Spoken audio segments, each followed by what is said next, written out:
азыр Шайыр апаларга уруксат беребиз. Биздин кызыбыз бул жактан даярдайт экен. Урматтуу жигиттер, акчылуу жигиттер, бул жакка келип турасыз туугандар.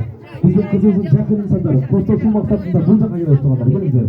Кыргызстын салты бар дагы жерге бүгүн батан жашап келген кыз узатуу салты бар деп туугандар.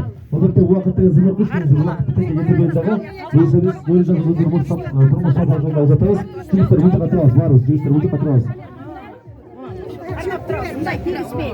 Кошок кошуу менен узатып коелу. Бир аз күйөөңөр күтүп турасыздар.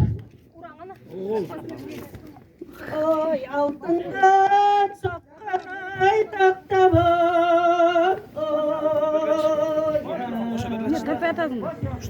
Aylanayın calmanımı. Aydi bestendir pakta.